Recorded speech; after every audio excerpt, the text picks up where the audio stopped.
Thinking Aloud. Conversations on the leading edge of knowledge and discovery with psychologist Jeffrey Mishlove.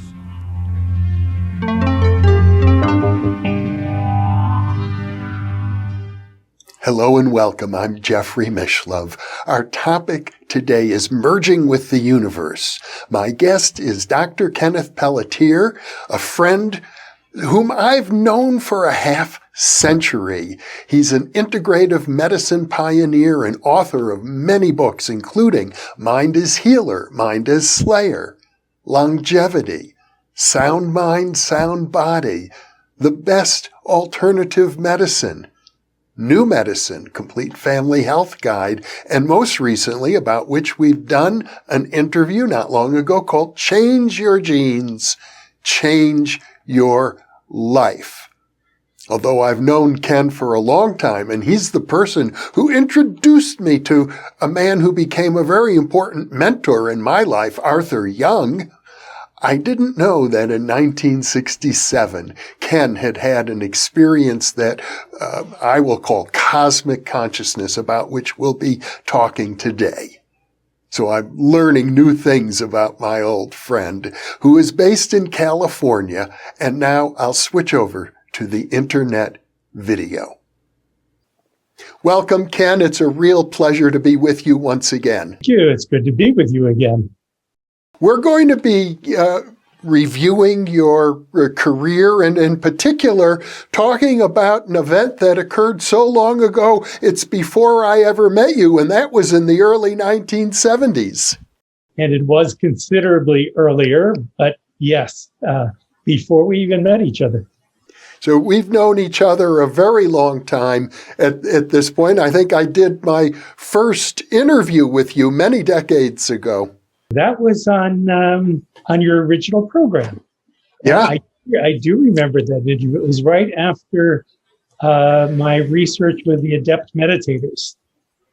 And yeah. A very good conversation at that point on Thinking Aloud. Yeah, on the original Thinking Aloud series. That video, incidentally, is still available. Okay, I'll have to go back and look at it. But I confess, I was surprised to learn from you recently that you had had a near-death experience in 1969 and that it was a very transformative experience. I'm assuming it sort of set the pattern for your subsequent career. It was actually 1967. And, so that's 54 years ago. And I have never talked about it except with a few close friends. And when you did your recent interview with Eben Alexander and Karen Newell, it gave me, I guess, the courage or encouragement to talk with you as a longtime friend, to really trust you to talk about this. And this isn't all from, some of this is from memory, but I actually wrote it down at the time it occurred.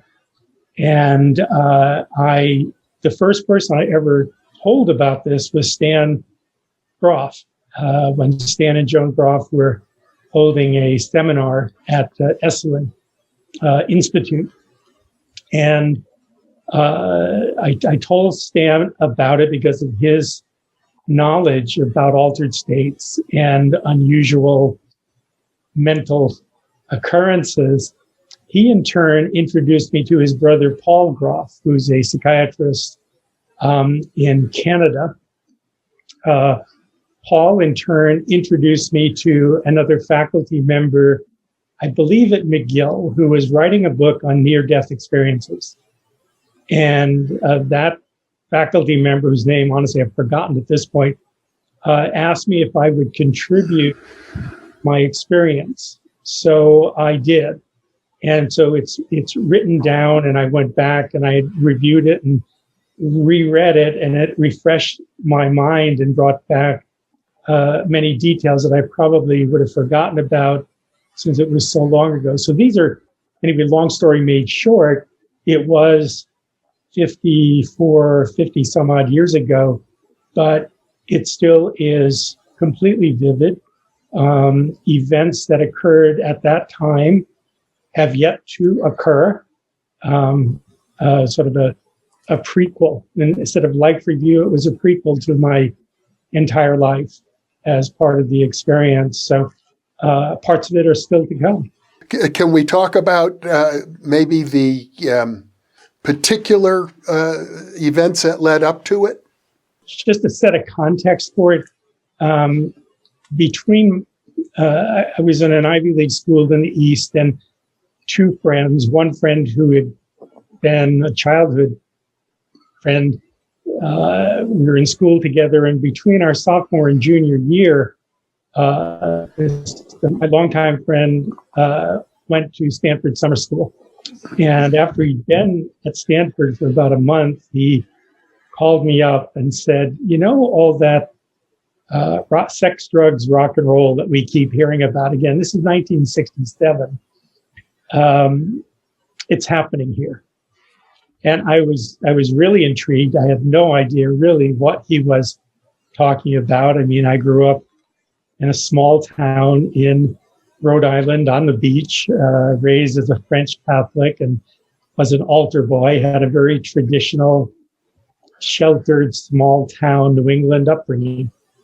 But I was intrigued. So a friend and I had a little red Triumph TR3, if you remember those sports cars. So a friend and I decided we would drive out to Stanford to see what he meant. So we went to his dorm, and we would go back and forth to San Francisco. And at that time, we didn't realize that was the summer of love. If you remember right? 1967 became known as the, I think Time magazine labeled it as the summer of love, but it was an extraordinary time. I mean, there were, free rock concerts in Golden Gate Park every weekend. There was the Grateful Dead and Jefferson Airplane, Janis Joplin, The Doors, Timothy Leary was distributing LSD by the handful. It was legal at the time, and so there's no prohibitions. Nureyev was there in residence. So it was just quite a kind of a magical time. And when Stanford Summer School came to a close, the three of us decided we'd go to Haight-Ashbury. We'd go to Ground Zero. And so we got an apartment at the corner of Haight and Masonic, which, as you know, in San Francisco is one block over from Haight-Ashbury. So we're really at dead center, summer of love. Haight-Ashbury is where we took up our summer residence. And I guess I should go, I guess the next step is we went to a party one night. There's a party every night in Haight-Ashbury in the summer of 67. And at the party, there was an attractive blonde journalist. So, of course, I was attracted to her. And she was accompanying a short, dark-haired, heavy, not very attractive young woman. And I kept being attracted to her, and I didn't know why. It was really disorienting for me. I didn't know quite what was going on. It was very disorienting. And I went into the kitchen of this apartment where the party was going on, and the two of them came into the kitchen, and the heavy, dark-haired, heavy woman was standing in front of one of these spun stainless steel refrigerators. And as she stood in front of it, I was looking at her, and all of a sudden the refrigerator changed, and the whole universe opened up. It was like looking at the Milky Way in a night sky. The refrigerator disappeared. All I saw was this brilliant, infinitely beautiful starry sky, and sensed myself kind of floating off into it before I just jerked myself back and just, I must have obviously had a look of surprise on my face. And the journalist, who turned out to be a journalist, asked me what had just happened. And I told her, and she said, now that's very interesting. She said, I'm following this young woman around and I'm writing a lengthy article about the unusual effect that she has on certain people. And it sounds as though she's had that effect on you. And so we talked a bit about what had occurred, and he told me a little bit about the influence she had had on other people.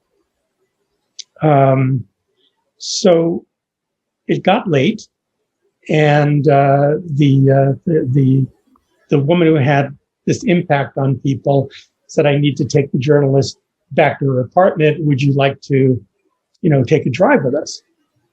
And I said, sure, it'd be fun. And we dropped the woman off, and then the woman who had this unusual impact said, would you like to come back to my parents' house? They live in Sausalito, and it's just, and I'd never been across the Golden Gate Bridge. So I said, sure, it's a great journey to go across the Golden Gate Bridge. May I ask if you were intoxicated at this point? No, no drugs. That's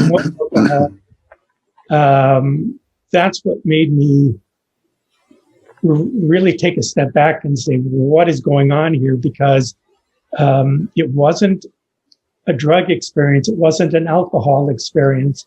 Honestly, I didn't know what it was. And that's why I talked to Stan Groff after it happened. So no, totally clear, straight. Probably had some wine, but I was certainly not intoxicated.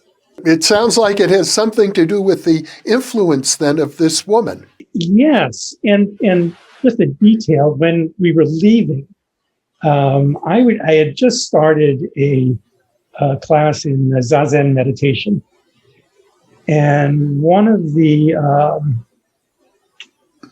anchors, if you will, in Zazen is a bell that when you need to remember to come back to your three-dimensional place in a room, you would just ring a bell, and it would take you back to where the bell was, and then you were back from your meditation. And I was carrying this little bell with me, and as we left, it jammed in the door, and the door locked behind me. And so I couldn't get the bell out of the door jamb, and I was struggling with it. And she said, you don't need that. And this is a virtual quote. He said, you will always know where you are from here on out. And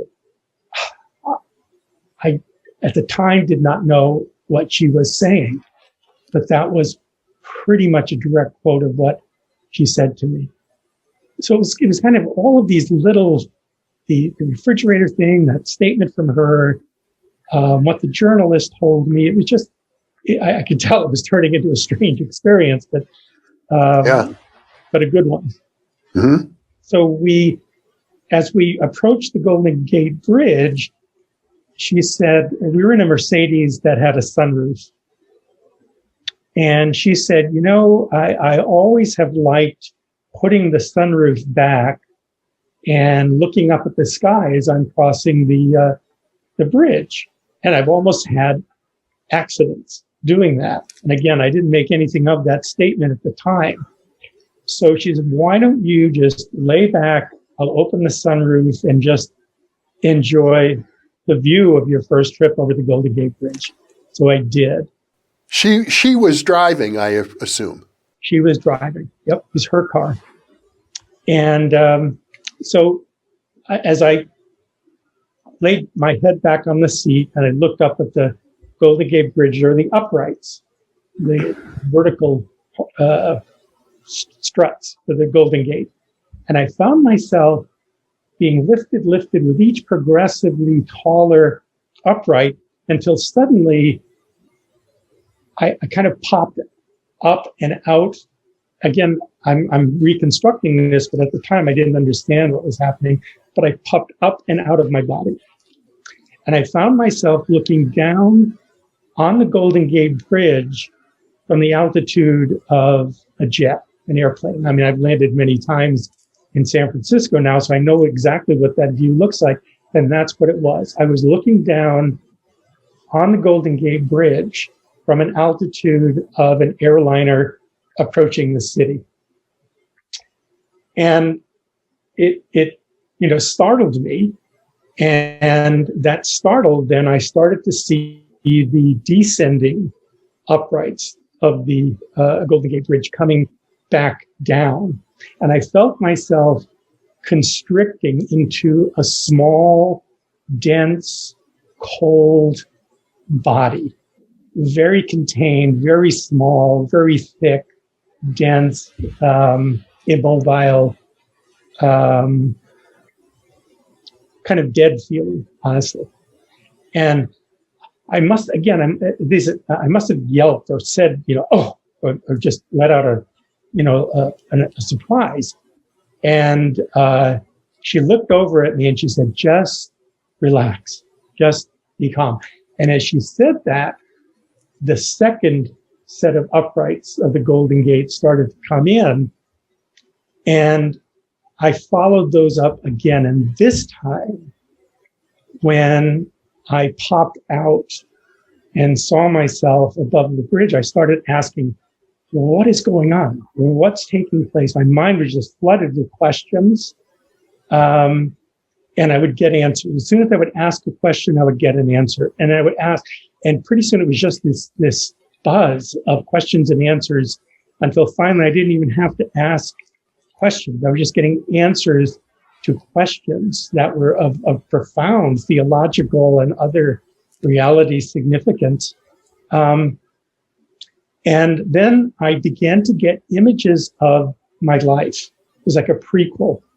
I began to see specific events, dates, times, places, people that were yet to happen in my life and have yet to happen. There's still remaining things that I saw in this vision and the aftermath that have still not occurred. In fact, one was really quite recent. And so I saw my life. It was again, a vision of my entire life. And as I began to ask I was questioning, what is this? What's going on? How am I seeing my life? I haven't lived it yet. And all of a sudden there was just this explosion into a soft, white, all-enveloping light.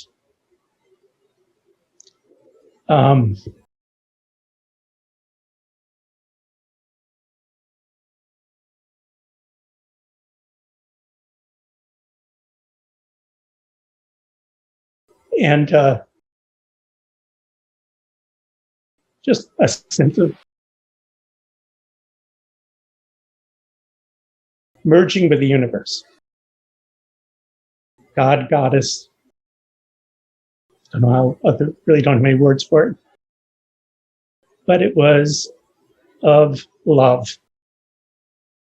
Love and peace in the deepest, most profound sense of those words.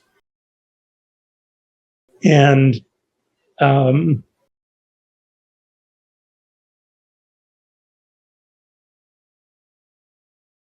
must have yelled out in ecstasy. And I was hearing the Om. I was hearing the vibration of the universe. I didn't know what it was at the time, but I was hearing this high-pitched drone. And I must have yelled in ecstasy. And as I did that, I started to see the descending set of uprights on the second part of the Golden Gate. And in my mind, I thought, oh, I was trying to make sense of this. Oh, there's been a car accident. I'm dead. I died. And that I had transitioned out of my body and I was okay. But if I didn't accept the transition, that I was going to have to go through the impact and feel my body breaking and bones breaking and bleeding and going step by step through the death of my physical body. And with that thought, I immediately got catapulted back up into the light. And again, just this ecstasy and a complete dissolution of the fear of death. It was just gone. And it still is gone to this very day. I have no fear of death. I've had near-death experiences since this one. But that just vanished. Fear of death just went away. And then shortly after that, there was an impact. And it was in the days before seat belts. And I did get thrown up against the dash and bashed my head and not terribly badly hurt, but, enough to wake you out of a reverie, that's for sure. And it wasn't a bad accident. And we were able to, disentangle and kind of move on. And when we got to her parents' house in Sausalito, their house was very Chinese. They were not Chinese by lineage, but the house was decorated in Chinese artifacts. I've been to China many times. And the guest room had an old opium couch. And she said, well, you can stay here. And if you'd like, you can, the opium couch is very comfortable. And just, make yourself at home, make yourself comfortable. And for the rest of the night, the events, the people, the dates of my whole life just continued to unfold and repeat and be amplified in detail and in substance until the early morning. And then she woke me up and said, I need to go back into the city. Do you want, let me give you a ride back? And we drove back into the city and she dropped me off. And that pretty much contains, that particular experience of the NDE. And as I mentioned, I was totally, it took me weeks, if not months, and still many years subsequently to make sense of it, to understand what had happened. Nothing in as a physics major, nothing in my upbringing or education ever prepared me for this. And as I mentioned, I told Stan Groff about it. He and Joan Groff were married at the time and conducting a program at Esalen. And Stan was the only person I knew who knew anything about these altered states at the time. And I told him about it. And he then referred me to his brother, Paul, who's a psychiatrist in Canada. And Paul subsequently referred me to another friend of his who was writing a book. And this is 1967 on near-death experiences. And that person asked me if I would contribute my experience. And I said, yes, but I'll only do it anonymously, which I did. And then actually in preparation for our talk today, I went back and reread the description. So it brought back a lot of what we've been talking about. By the way, I'm sorry to have gotten I didn't realize I was going to get so emotional. It still has power. Yeah, it seems incredibly profound, and what you experienced strikes me as similar to what P.M.H. Atwater has written about in her book called Future Memory, where you're seeing the future as if it was a memory. I don't know that book, but yes, in my mind, I suppose, you're about life review. This is like a life prequel. And, Yeah. and it was interesting because, I've thought about this. Is this like predestination? Is this lack of free will? And the only way I could describe it is, let's say today, being here in San Francisco, I knew that 2 months from now I was going to be in Paris. And that's all I knew. I didn't know how I was going to get there or why or what I would do when I was there. And it's like these life events have been like that. I'll see a particular place or a person or a date or an occurrence, meeting with a significant person, a significant death, a significant triumph. And so that's kind of the benchmarks are set. But the free will is how you get there. How, there's the what, which are the benchmarks, and the how, which is the unfolding of your life between the benchmarks. It's the only way I've been able to make sense of it. But this idea of a future vision, a prequel, would not ordinarily make sense to me, but it does, having had this experience. Well, it's really quite remarkable. And, as an outsider looking at your life as someone who's known you for decades, I'd have to say you have had a remarkable career. It has been, and this experience influenced me in the sense of, not only was the fear of death gone, but the fear of fear was gone. I didn't fear talking about this. I just didn't. It felt immodest somehow to talk about this, like, it may be special or different. But the fear of fear went away. And so when I did my early research with adept meditators, it was a very conventional problem, which is to elaborate how the voluntary and autonomic nervous system interacted and how people could self-regulate bleeding and pain and infection. Now, again, this is in the early mid-1960s, unheard of. So it didn't deter me that this was something odd to study adept meditators.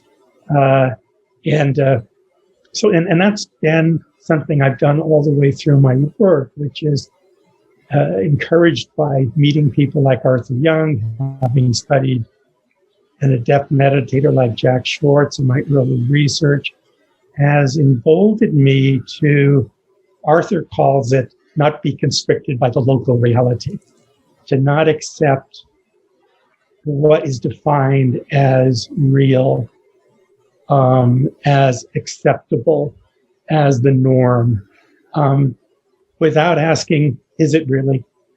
And always challenging what you think you believe and what you think you know with your own experiences or with a different perception.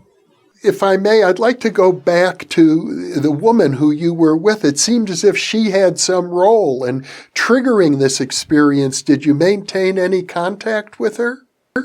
That's a great... No, I didn't. I mean, I was totally disoriented, is the only way to describe it. For weeks after this happened, I couldn't even talk about it. My mind just felt completely changed. I was one person before this happened and another after. I had to re-normalize my thinking, my perception of the world and what mattered and what was important. So no, I didn't. I don't think I ever even got her name. I'd have to look back at what I submitted in writing, but I don't think I ever got her name. So no, I didn't. I did not. And the journalist who was writing an article about her, I guess you never saw that article. No, I assume she wrote it, but and I don't know if my story would be part of it, but no, I never looked for or thought about that article. Again, this was like an explosion. It was like a cleansing or complete purging of boundaries of reality for me. And so those kinds of practical, which I wish I had done in retrospect, things just didn't occur to me at the time. Well, it does sound like a very transformative experience. I'm not sure that I would call it a near-death experience, since it sounds like it occurred even before the accident happened. It wasn't the result of the accident. Yes, and yes, you're absolutely right. And it kind of fits within what people have described as an NDE, and what induced it, I don't know. It would have been the field effect of this woman. And, I didn't have the classic kind of going down a tunnel and seeing deceased friends, et cetera, that are common among NDE experiences. I had some of that in the night after we got to her house after the accident, but the accident was not severe enough. I don't remember it being severe enough to actually create a true near-death experience. It was a nasty blow on the head, but not what would be a classic NDE. It sounds like probably what we would call a mystical experience or an out-of-body experience. I mean, obviously it shook you to your bones. And as you say, you were a different person the next day. Right. And I guess, yes, certainly it was a mystical experience, and definitely an out-of-the-body experience. And those two, I think, aptly describe it. The merging with this infinite, loving white light it is something that when I meditate now, I can and still do go there. And it's a profound centering and sense of equilibrium. In Zazen tradition, there's a word of equanimity, an absolute balance of all things that are right and enveloped in love. And that sounds like a cliche, but it wasn't a kind of passive love like in pop tune. It was a transcendent love without boundaries, black and white, hate and love. All the opposites were resolved. So that place internally now, when I go to it in meditation, is still maybe the most significant result of that experience. Now, by the time I met you, would have been 5 years after that. And at that point, you were already connected with Arthur Young. In fact, that's how I met you, is because you sponsored a seminar, as I remember, at Berkeley with Arthur Young, and I attended. Yes. I went after I left. I went to the University of Pennsylvania. It was an MD PhD program, and I went to the University of Pennsylvania. It would have been 1969. And Arthur Young came to the university to give a talk, and I knew nothing about him. And I went to his lecture, and honestly, everything he was saying I thought was utter nonsense. And he and I got into, this sort of hefty exchange. And afterwards, I was sitting on the steps outside of the lecture hall, and Arthur was leaving, and he turned around and he came back over to me, and I apologized to him. I said, I'm really sorry. I hope I wasn't being impudent or rude. And he said, not at all. And he said, I enjoyed your discussion. He said, I hold meetings at my house on once a month on a Saturday morning. Would you like to come? And I said, I have physicists and physicians and astrologers, and I hold these, we have interesting discussions. So I said, sure. And that's how I met Arthur. And then when I came back, and then I took a year off and went through Europe, the Near East, North Africa. And this is another significant kind of data point in our discussion. In the course of wandering around, I found myself on this little Greek island of Tinos. And Tinos is like, for the Greek Orthodox, it's like Lourdes for Christians. And Tinos is a place where miracles have occurred, and is a small chapel, and a lot of Greeks make pilgrimages to this chapel. And I happened to be on this island when all of these people were descending. And I didn't see limbs regenerate or eyes regenerate, but I did see people who were clearly in extreme pain, gnarled hands, various degrees of, cardiopulmonary distress. And they would go into this little chapel and they'd emerge much improved. And I was stunned because nothing about what I had learned in biology and physiology fit this.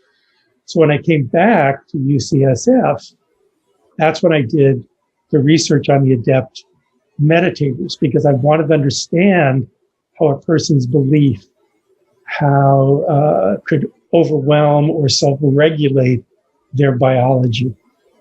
And in the course of doing that, I met up with other people in San Francisco in the greater Bay Area, and I began to realize that there was interest in what Arthur Young had been talking about. So I told Arthur, he and I stayed in touch while I was wandering around. So I told Arthur about it. And so I invited him to the seminar that you attended. And then subsequently, through another whole set of unquote unusual circumstances, met Hal Puthoff and Russell Targ, who were at Stanford Research Institute, and got Arthur then to come out to SRI and begin to give lectures there. And he just had a wonderful time, just a total immersion in like-minded, brilliant people. He also met at the time, and I did as well, Ed Mitchell, who had just returned from the moon and was founding the Institute of Noetic Sciences. And this was just a field day for Arthur. And that's what led Arthur, when you met him and when we began our work together with him, to found the Institute for the Study of Consciousness in Berkeley, was finding all of these kindred spirits in the San Francisco Bay Area. So it was a very special time, very magical time. Now, the experience that you had when you began to see your life unfold, did that remain with you? Did you realize when you met Arthur that this was something that had been part of an earlier vision? It was. And it was in my vision, it was the meeting with a magus, the magician. And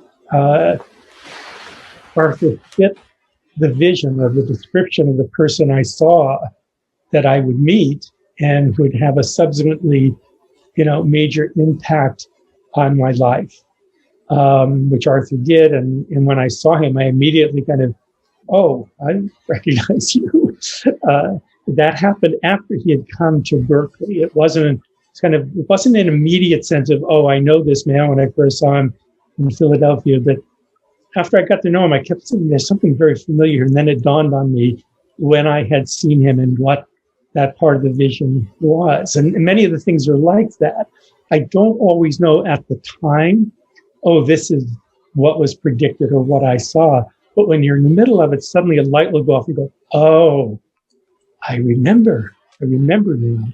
And it kind of convinces you that you're on the right path. But that was part of the experience with Arthur. So yes, that was a very significant time. And I suppose it's worth noting that prior to your even going to this party where you met these two women and the event sort of began at that point, you're already practicing Zazen meditation. Yes, I actually became interested in meditation, and there was a course that was being given actually on the Berkeley Summer School campus on Zazen meditation.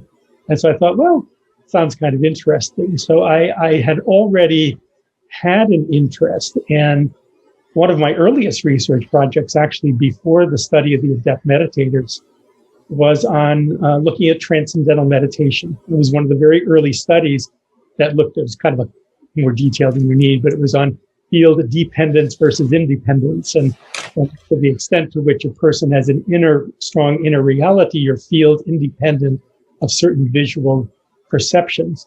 And I did a study and demonstrated, in fact, that transcendental meditation induced a more field independence and a more internal locus of control. So that was my very first research project, again, even before the adept meditators. So yes, that was part of the trajectory. So how would you say then that you became a completely different person? I think I gave up thinking I knew what was real and being dogmatic that this is the way things are. Arthur, as you know, would always challenge, how do you know that? Have you considered this fact? Have you considered this perspective? Have you looked historically at why you believe what you do? Have you questioned the local reality? And I think the biggest change for me, how I became a different person, is Arthur taught me how to think, how to question, how to raise questions, how to answer questions. Still trying to do that to this very day. And, another kind of decade was in the 1980s, where this, again, kicked into gear. During the 80s, it was when Reagan was president, and things were very strained between the United States and the Soviet Union. And Senator Claiborne Pell, whom I knew from Rhode Island, he was a U.S. Senator from Rhode Island at the time, and created the Pell Grants for oceanographic quality, ocean quality, wanted an exchange program between the Soviet Union and the United States that would not involve defense and not involve military matters. So he created an exchange program around the space program. And so there were a group of us that went back and forth with the Soviet Union in the 1980s, traveled together as a group, but it was an amazing group. It included Mike Murphy, John Lilly, Andy Weil, a great story with Andy, John Mack, who wrote the book Introduction. And that time was, again, a time of just opening horizons, because there's nothing to do in the Soviet Union. This was in the USSR days. There's no TV, there were no distractions, and every Russian, I think, was totally intoxicated after 5 o'clock. So there's really nothing to do at the nights except have really excellent discussions. And with this group, it was impossible not to. So again, it was this, the change was this openness, this receptivity to considering things outside of the conventional understanding of science and conventional understanding of boundaries of reality. Which, in a way, has been the theme of your careers for the last many decades. Well, thank you. I mean, I'd like to think so.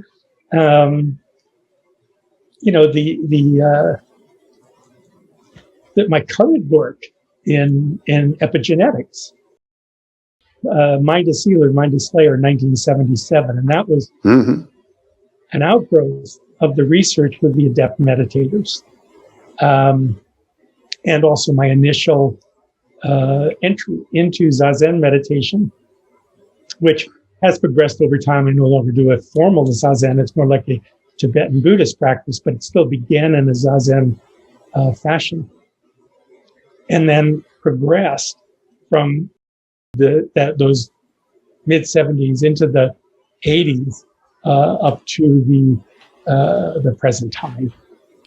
As I look at the work that you did, and we did an interview on your work on epigenetics, I think a little over a year ago, you're always sort of on the cutting edge of what is possible to integrate into the mainstream. I think I've myself have been a little bit on the outside of that edge. Well, you've pulled those of us who have less courage than you do, maybe closer to that edge. I mean, I've always tried to adhere to science. I like science. I believe in the scientific method, not in scientism. Scientism dictates a set of rules of how things are supposed to be and how you're supposed to study them, and the methodologies and the markers that you use to prove your hypothesis. That's scientism. That's a dogma. Science is an inquiry. It asks what? It asks how? How do you know? What about this? What don't we know? How can we explore? So I've always been a scientist in that sense, and I love finding ways in which something as esoteric as a mystical experience or a meditation or an NDE has measurable biological consequences in day-to-day reality. To me, that's fascinating. And when I first saw Jack Schwartz and other adept meditators, and Jack would take a sharpened bicycle spoke and push it through his bicep. Now that takes a lot of effort, a lot of exertion, and there are also major arteries there. It's a do not do this at home kind of admonition. When I saw that happen, and on all of the monitoring devices we have, the EEG and electromyography and cardiotachometer and respiration, and pulse and peripheral circulation, he looked as though he was on a beach on a vacation. That to me it still is, astounding that could happen. But it let me know that the mind was much more powerful than we give it credence. And with epigenetics, now is the realization that we alter the expression of our gene minute by minute, hour by hour, week by week, by pharmacology, by our beliefs, by stress, by diet, by environmental impact. That to me is astounding. So the discipline or the scientism that the DNA is like an invariant computer, hardwired, is simply inaccurate. It's inadequate. It's not inaccurate, but it's inadequate to explain the reality that we're experiencing. So I always look for those kind of intriguing opportunities. Well, we're having this conversation now because, as you explained to me, you watched a program that I did with Eben Alexander and Karen Newell, and subsequently you have been in touch with Eben, and now we even have a live stream event planned for, if I recall correctly, June 6th, Sunday, June 6th, when you and I and Eben and Karen will all be together. Now, in Eben's case, to me, it's one of the most remarkable medical miracles I can imagine. I understand his brain was filled with pus. When they did the scan of his brain, they couldn't even see any contours of his cerebral cortex. He had a 1% chance of surviving and no chance whatsoever, I'm told, of living a normal life again. And yet here he is functioning at a very high level after having had an experience in many ways comparable to yours. Well, I think his clearly is a near-death experience, and his recovery is remarkable. And thanks to you and your conversations with he and Karen is what made me really think you as a friend that I trust to have this conversation now is what gave me the courage to speak up. And I am looking forward to the conversation that all of us have in a few weeks. Eben told me an interesting story. He's probably told this to you, but there was one of the staff physicians, when he was in his coma, came in and saw him, looked at his chart, and just wrote him off, thought, this is the dead man. And I guess it was probably 10 years later, his son, Eben's son, was hospitalized. And that surgeon who came into Eben's room was the surgeon that took care of his son. And when Eben went to visit, he walked into the room and the surgeon just blanched white. And he said, I thought you were dead. And Eben said, kind of like Mark Twain, results of the rumors of my death greatly exaggerated. So it was clear that, his recovery would constitute nothing short of a miracle, given his medical diagnosis and state of condition in his physical brain. So I think he's had infinitely more, if you will, if there are ranges of profound experience. I would say he has definitely summited Everest with that experience of his. Well, I'm under the impression from your experience and from Eben's experience and from glimpses, I've only had brief glimpses of that kind of intense experience myself, but the impression that it leaves me with is that this reality that is so profound that it can regenerate a man's brain after he had been thought of as good as dead, that we all have access to that. That seems to be the message of your experience. Of that, I am certain. One of the things that Eben and I talked about and observed with him, with which he agreed, is I said, if you look at something that lasts for, 10 minutes, maybe 10 hours, in his case, a week, that something that is that finite in time has such a profound impact on a person's entire life, before, during, and after, is de facto evidence of a higher order of reality. That few seconds in this transcendent state, in this transcendent existence, can so profoundly alter our perceptions, can have such an impact on our physical bodies, that's de facto evidence that this is, in fact, a higher state of reality, that consciousness does hold sway over the material realm that we inhabit on a day-to-day basis. To me, is just a profound thought to explore. I don't have those answers, but certainly the experiences of myself and Eben and many others have made us all committed to finding out the answers. Now, you mentioned earlier, Ken, that there were events that you learned about back in 1967 that have yet to transpire. Can you say anything about that? Is there some sense that you have about, let's say, this moment in time, the significance of it? Well, the most recent one, and I actually realized it at the time, was over the years, I've had access to the Dalai Lama on many occasions, one-to-one meetings and small group meetings. And in 2018, the Dalai Lama and I did a presentation together in New Delhi. That was one of those benchmarks. Because I knew in my 1967 experience, I was going to be meeting a small in stature man in a saffron robe, bald, that was a world leader, and with whom I would share a forum in a foreign land, in particular in Asia. I knew general outline, but nothing that the Dalai Lama had ever done was in Asia. And I kind of And I didn't realize it until just the day before he and I were meeting at this conference to give this lecture. And I realized, oh, this is one of those signposts.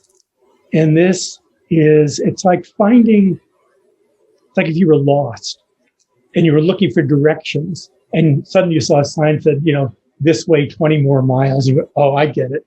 I'm on the right road. And it was like that kind of a signal to me. And it's kind of a little anecdote, but the Dalai Lama is very precise about, such demand that when he says 60 minutes, that's it. He does 60 minutes and he leaves. And so we went for 60 minutes and I thanked him and for his participation and what an honor it was. And he said, oh, I'm having a good time. Let's talk some more. And he stayed and interacted with the whole audience for another half hour. And actually some of the more profound statements he made actually occurred probably in that half hour than our entire 1 hour. But that's an example. And yes, there are things to come that I am aware of. I'd rather not say what they are. But yes, kind of a to be continued previews of coming attractions. There's more to come. Well, your life, and I think to a large degree my life, has been involved in the human potential movement, in bringing to the public information about the many positive things that are possible that human beings can do. And at the same time, as we look out at the world as a whole, I get the impression that there are a lot of problems, that the environment is being degraded, that the human population as a whole is at risk because of our own behavior in many different ways. And I wonder if you have any thoughts about this relationship between human possibilities and human actualities. Profound question. I'm reminded of the statement, think globally, act locally. And everything we've been talking about is really transcendent, is global, is beyond 3D everyday reality. But what it does to me, it serves as, I love sailing, as you know. It's like a rudder on a ship. And it says, here's what we need to do. There are solutions. I mean, I am guardedly optimistic, despite all the gloom and doom, that there are extraordinary experiments taking place in carbon sequestering, in alternative energy sources, 0 point energy, which is the current work of Hal Puthoff, that we are on the forefront of really beginning to realize that we can change our genetic predispositions, that we can clear the oceans, that we can preserve life forms. I mean, there are, one of my major philanthropies is care of marine animals, orcas, whales, dolphins. And in doing that, in focusing on them, we become aware of the oceans and the necessity of clearing and clarifying the oceans. So in each of these, I can't think of a single area where there isn't a significant person or group of people who have positive solutions. They're small, they're underfunded, they may not be obvious at this point, but they're there. And I think they're coalescing and collecting into solutions that will sustain us even through this very dismal time. So despite what you and I see and the reality of the difficulties around us, I am actually profoundly optimistic that we will make it through this and be the better for it, ironically. Well, it certainly would seem from your experience that we may be getting help from invisible sources. Certainly inspiration. I mean, metaphysicians for centuries are talking about the higher selves, contacted God Goddess, the Brahma, the Atman, and in meditation practice and in various kinds of states. So unequivocally, inspiration comes from something that's not obvious. It comes in a blinding flash of insight. It comes from daring to try things that no one has ever tried before. Discovering the world occurred because someone thought maybe there's a passage to India and they were going to try it in these ships that I would never venture out into the ocean with. So sometimes these brave adventures have the promise of great positive outcomes. Well, Ken, this has been a great pleasure having this conversation. I certainly feel like I know you a lot better than I did just a couple of weeks ago, even after having known you for many decades. Before we conclude our discussion today, is there anything else you'd like to add? No, except to thank you. I think your programs, your interviewer abilities, your courage is very significant. You're reaching hundreds of thousands of people with credible information from resources of whom you demand a lot. You want them to speak out, to be heard. And I appreciate this conversation. And through viewing your interviews, I've gotten to know you over the years, and it's been a great pleasure. And I look forward to many decades to come. So thank you for today. Sincerely, thank you. Well, thank you, Ken, from the bottom of my heart, because you've shared something very profound. It's touched me deeply, and I expect it's going to touch many other people as well. And I know we're going to be together again in a couple of weeks, so I'm looking forward to it. Same. Thank you again. And for those of you watching or listening, thank you for being with us.